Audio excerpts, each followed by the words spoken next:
let's do the advent calendar finally.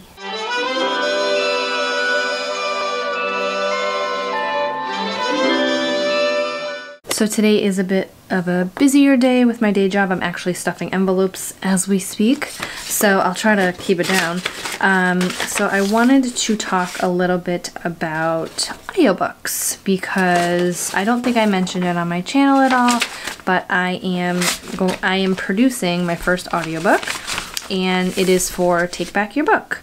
So the reason I wanted to do this, I always want to put all of my books into as many formats as possible, but when it comes to audiobooks and this specific book, I listened to an episode of the Rebel Author podcast hosted by Sasha Black, and she had Jillian Yetter on her podcast. I will also link the YouTube link below in case you want to listen to it after. It was very insightful, and I really loved Jillian's voice and her process and everything like that. So I initially thought of her for Soul Taken, but I am not ready to commit to those books yet with audiobook. I still don't know what I want to do yet. They are longer books as compared to Take Back Your Book, so it would cost more money up front, and to be honest, right now I'm not really interested in royalty share. I'd rather just pay someone up front to do all the work, which it also has its cons, you know, in terms of like saving up that money. So I think she had said she hadn't done a nonfiction before, but she was very intrigued by the project, so I just got my sample of it yesterday, and I don't think I'm allowed to share. I don't know what I'm allowed to share, so I'm not going to share, but I did get a 15-minute sample of the beginning of the book, and I absolutely loved it. I was smiling the whole time, and to be honest, at first hearing my words, it was a little cringy. Like, not that I don't like my book and not that I don't like her voice, it's just sometimes being an author, like things are just so close to you that like it's just a little strange. And then I was just like, no, put on your big girl publishing hat and do this. And then I really enjoyed it. I listened with sort of a different part of my brain, and it was all very exciting, and it was so fun to listen to. So I listened to all of it. I wanted to make sure that, like, with my publisher hat on, that I listened to everything I should be listening to in terms of tone. I did show her my YouTube channel, and I said, like, if you could match somewhat how I speak, because I asked my husband early on, I'm like, how old do you think I am if you just like listen to my voice? And he said like 18 or like early 20s. So she has a very young sounding voice as well,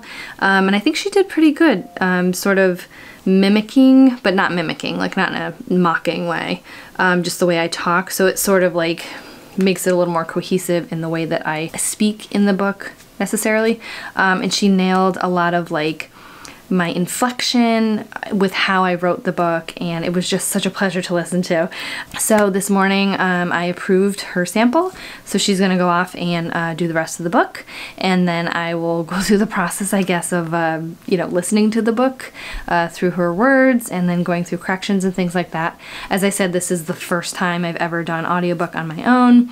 I've had audiobooks done before for Wrapped Up for Christmas and Barefoot on the Beach, but I had literally nothing to do with that. I was more of a formality, said, hey, this is the voice we're thinking of. Is this okay? But it was sort of like a rhetorical question because I'm pretty sure they already hired her at that point with my publisher. Yeah, so this is all very new and exciting to me, and I'm glad to be working with Jillian because she is a super professional. I'll also put her Instagram on here too. I believe she has a TikTok, but I just follow her. I think I just follow her on Instagram, and she posts her TikToks, and she's just really fantastic. I absolutely love her. And so when it comes to my work from this morning, I ended yesterday sort of leaving my book on 2 questions. I wasn't sure when I wanted to transition from chapter 21 to chapter 22, how exactly I wanted to end it.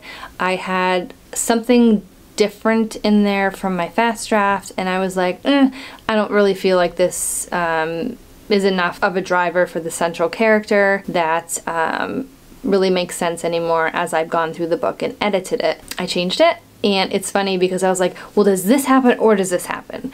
And like through osmosis of sleeping or whatever, I sort of combined them, and I wrote something that I like. So I sort of combined these 2 instances, and it also brought along a Hi, buddy. It also brought along a new sort of character shift between the main character and a side character. And this is a side character that she's really gotten along with, like, the whole time, really, in this book. Like, they have a very strong relationship, but he does something that she does not quite agree with. And in terms of my books in general, I tend to follow the heroine's journey, which is something that Gail Carriger goes into in her books. I did a whole video on it, but basically my main character very much values her community, and anything that sort of gets in the way of that is like very big for them. Like, they need people by their side, and this person has been with them for a while, and for that person to do the thing that they do, and it's not bad. So in terms of the community that I see, like, if someone betrays my character and does something like nefarious or really bad, cut off, like, completely done. You're done. I don't trust you anymore, yada yada. But this person did something they thought was right, and so I'm thinking about how to explore that a little more, probably in book 3. But I just think it's an interesting character conflict where it's like sort of a will they, won't, like, will she ever forgive this person or not? Because there is that possibility that she won't, but it's not a not possibility. Like I said, if she did something, if this person did something that was like so bad, then she would never forgive them, and then it would just be like, okay, I can see why she would never forgive them. But now we're at a point where it's like she might not forgive them, but she might.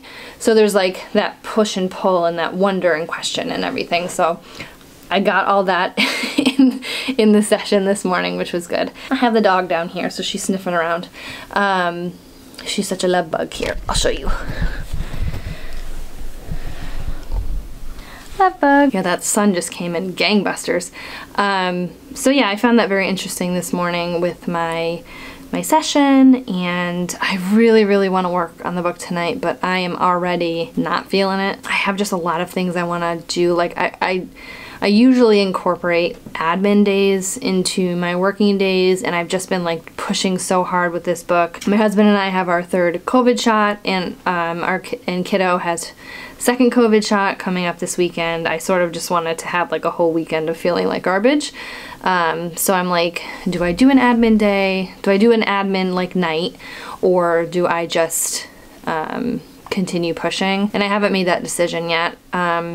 So I don't know, but I suppose you will see tonight, because either way I would like to, you know, finish out the night strong. And if it's admin stuff, it's probably going to be, I still need to edit yesterday's vlog and get that up, which I need to do at some point. And I also today picked out a new puzzle, and I'm really excited to get back into the book I'm reading. So there's just a lot of things I want to be doing, and then I think about the things that I should be doing. So I don't know, maybe I will sort of split my time this evening, because like I said, I try to get to bed around 9 just so that I can get my adequate amount of sleep for tomorrow.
So you're getting some wild hair tonight.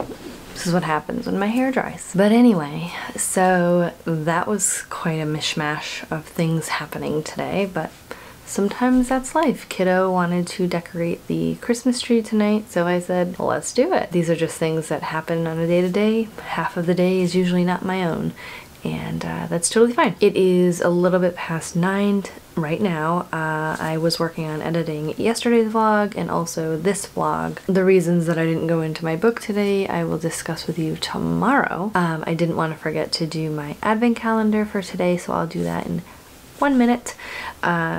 So I just worked on my blogs tonight once I put kiddo to bed, and I just sort of needed like that space away from my book, but we will go into that more tomorrow. Let's do the advent calendar finally. Alright, so this has a little Velcro piece, so we will open it up here, and they're actually all in order. Kiddo said to me this morning, how come yours is in order and mine is not? And I'm like, well, guess you gotta learn your numbers. So I'm gonna open day 1 here. Oh, that's a little difficult. And it comes in this little red bag. Oh, I think it's Michael Scott. It's a little Michael Scott. That is so cute. I did not expect to have Michael Scott on the first day, but oh my goodness. How cute is that? I need to find a place in my office to put all of these. I'll have 24 by the end of the month. So that is the cutest. Let me know if you are someone who loves advent calendars every year as an adult. It's okay. Totally okay if you are. I'm curious about that. And otherwise, I will see you tomorrow.